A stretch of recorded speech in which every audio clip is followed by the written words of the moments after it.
Okay guys, this will be part 2 of our molding tutorial using household silicone caulk. Now, I told you the supplies we needed.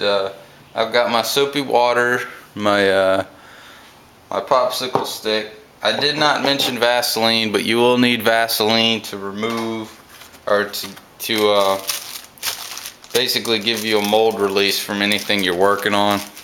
And I'm working on top of wax paper, so I really wouldn't need this, but I'm going to go ahead and use it for 2 reasons. 1, to show you guys, and 2, so I can make sure that this thing doesn't stick no matter what. I like to just take this and run it along the edge with my finger. You can get it on the clay, it's no big deal. It's oil clay anyway. So we'll just run it along the edge there so we know our mold doesn't stick to our surface. And this is a more or less a 2D object. I am going to show you guys when I apply it to my helmet mold, because I know most of you are really wanting to see that. Maybe, maybe not. I don't know. Anyway, but yeah, like I'm applying the Vaseline here. If I was doing my 2-part mold on my helmet to my left here, I would use the Vaseline on the base of my sculpting head to make sure my silicone doesn't stick to that. I would use it between the front and the back layer of the mold so that they are able to separate in the end. Definitely, because you don't want a big blob of silicone. You're trying to get a product. Okay? So, alright, now that you've got your area kind of lubed up there, you can go ahead and apply some silicone. Now, also, I don't think I told you guys you needed a caulk gun, but how else are you going to get it out of the tube? Okay, so I guess I'll zoom in so I can show you guys a little better.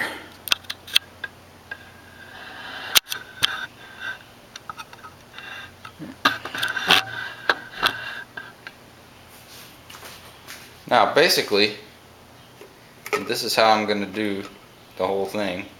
Alright, for the first layer being the detail layer, you want to pick up as much detail as possible. So, what I like to do is put you a blob of silicone right on the top here, like that.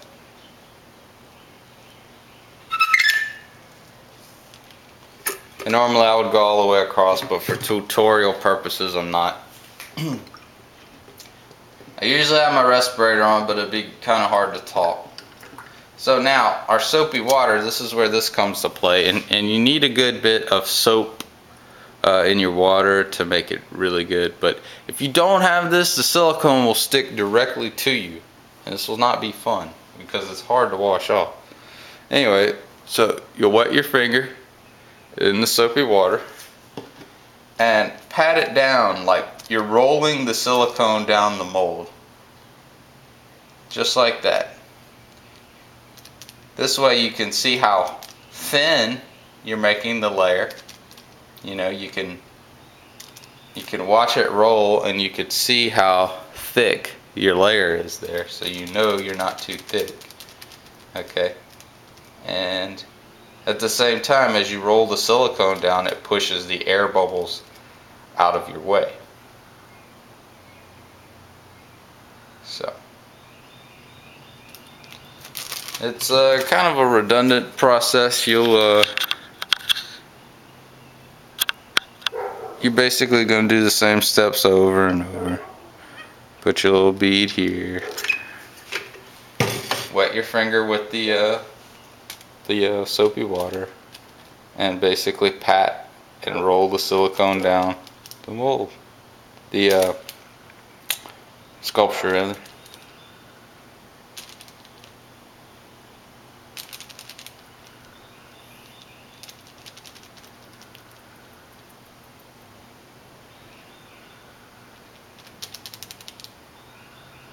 Whenever you're rolling your silicone into a part of the object that is concaved or stuff like that, what you really want to make sure you do is roll it from one end into the crevice there. And what that'll allow you to do is you're pushing the air all the way out of there by the time you fill it with your silicone. That way you won't have an air bubble there. Because with this method you're going to get air bubbles almost no matter what. Especially trying to mold complex things, you know. This would actually be a more simple mold here, but I'll show you guys when we get to the helmet how it gets a little more difficult. But like I said, it's kind of a redundant process. After you smush down one layer, you'll come back here and you'll put your bead right on top of the other layer you just did. Okay, that way you can bond the two, and you do the same thing. You just work that layer down. Just kind of pushing and rolling it down. With the soapy water, silicone will not stick to your hand. Just keep dipping it every now and then. Don't worry about getting too much water on the silicone, because like I said, that's how the silicone actually will cure.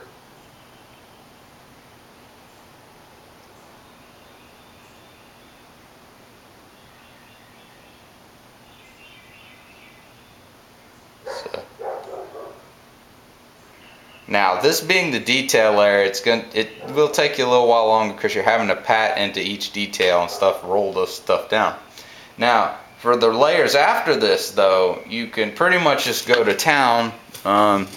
You'll be able to just put the silicone on there and smear it pretty much, because you're not trying to pick up the details anymore. And that's the reason I told you guys that we need popsicle sticks. Because you could put the popsicle stick in the soapy water and then basically spread it just like icing. So those layers are a lot faster to do and a lot easier.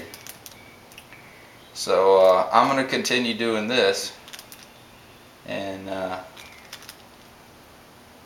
maybe, I don't know if I want to time lapse this. This is pretty self-explanatory. I'll just basically keep doing this until I finish the whole thing. So alright guys, stay tuned to the next installment.